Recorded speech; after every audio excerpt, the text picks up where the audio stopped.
അസ്സലാമു അലൈക്കും. അടുത്ത ഭാഗം നമ്മൾ എടുക്കാൻ പോവാണ്. ഈദി കെ പെയ്സോൺസ്. അങ്ങനെ നമ്മൾ പറഞ്ഞു, അന്നത്തെ ദിവസം വലിയവർ ചെറിയ കുട്ടികൾക്ക് പെരുന്നാൾ പൈസ കൊടുക്കുന്നു. അങ്ങനെ ഈദി കെ പെയ്സോസ്, അതായത് പെരുന്നാൾ പൈസ കൊണ്ട് ബച്ചെ കുട്ടികൾ തൊറഹ് ചീസെ പലതരത്തിലുള്ള സാധനങ്ങൾ ഖരീദ്തേ ഹൈ വാങ്ങുന്നു. ഈദ് കെ മൗക്കെ പർ, അതായത് ഈദിൻ്റെ വേളയിൽ ഘറോമെ വീടുകളിൽ കാനേ പീനേക്ക അതായത് കുടിക്കാനും തിന്നാനുമുള്ള ഖാസ് ഇന്തിസാം ഹോത്താ ഹേ, അതായത് പ്രത്യേക മെനു ഉണ്ടാകുന്നു. മെനു പറഞ്ഞാൽ പ്രത്യേക ഒരു ഘടന, ഭക്ഷണത്തിനൊരു പ്രത്യേക ഘടന ഉണ്ടാകുന്നു.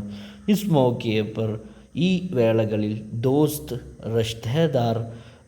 റിഷ്തേദാർ ദോസ്ത് പറഞ്ഞാൽ കൂട്ടുകാരും ബന്ധുക്കളും സബ് മിൽക്കർ എല്ലാവരും ഒന്നിച്ച് മുഖ്തലിഫ് കിസ്മക്ക് പലതരത്തിലുള്ള പക്വാൻ ഖാത്തേ ഹൈ ആഹാരങ്ങൾ കഴിക്കുന്നു. ഗൈർ മുസ്ലിം ഹസ്രാത്ത് ബി, അതായത് മുസ്ലിം അല്ലാത്ത ആളുകളും ഇസ് മൗഖിയെ പർ, ഈ വേളകളിൽ ഷരീക്ക് ഹോക്കർ പങ്കുകൊണ്ടിട്ട് ഖുശീക്ക, അതായത് സന്തോഷത്തെ ഇസ്ഹാർ കർത്തേ ഹൈ വെളിവാക്കുന്നു, അതായത് അവർക്ക് സന്തോഷം പകരുന്നു എന്നർത്ഥം. അവർ അപ്പനെ മുസൽമാൻ, അതായത് ഹിന്ദുക്കൾ അപ്പനെ മുസൽമാൻ ഭായിയോക്ക, തങ്ങളുടെ മുസ്ലിം സഹോദരന്മാർക്ക് ഈദ് കി മുബാറക് ബാദ്, പെരുന്നാളിൻ്റെ ആശംസകൾ പേഷ് കർത്തേ ഹൈ നേരുന്നു. പേഷ് കർണ നേരുക. അങ്ങനെ ഈദ് കെ ദിൻ, പെരുന്നാളിൻ്റെ ദിവസം ഈദ്ഗാഹ് കെ ബാഹർ, അതായത് ആ ഈദ്ഗാഹ് എന്ന് പറഞ്ഞാൽ നിസ്കാര സ്ഥലത്തിൻ്റെ പുറത്ത്, ബാഹർ ഓർ പിന്നെ ഷെഹർമേ പട്ടണങ്ങളിലും ജഗാ മേള ലഗ്താ ഹെ, പലതരത്തിലുള്ള ആഘോഷങ്ങൾ നടക്കുന്നു. മേള പറഞ്ഞാൽ മേളം എന്നൊക്കെ പറയും നമ്മൾ, ആഘോഷം. മിഠായി ഓർ കിലോനോ കി ദുഖാനൻ, അതായത് മിഠായിയുടെയും കളിപ്പാട്ടങ്ങളുടെയും എല്ലാം കടകൾ, ഷോപ്പുകൾ സജായി ജാത്തി ഹെ, എന്നാൽ അലങ്കരിക്കപ്പെടുന്നു. ഹിൻഡോലെ ബി ലഗായി ജാത്തേ ഹെ, അതായത് ഊഞ്ഞാലകളും കെട്ടപ്പെടുന്നു.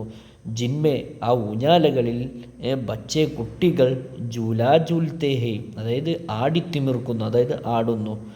ഈദ് കെ ദിൻ, ഈ പെരുന്നാളിൻ്റെ ദിവസം ഹർ ഘർമേ, എല്ലാ വീടുകളിലും ബഡീ റൗനക്ക് ഹോത്തി ഹേ, വലിയ ആഘോഷങ്ങളാകുന്നു.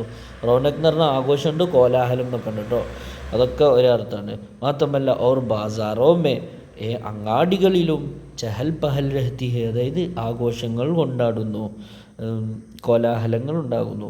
ഹർ തറഫ്, എല്ലാ സ്ഥലങ്ങളും ഖുശീക്ക, എല്ലാ ഭാഗത്തും ഖുശീക്ക, സന്തോഷത്തിൻ്റെ മാഹോൽ ഹോത്താ ഹേ, അന്തരീക്ഷമാകുന്നു.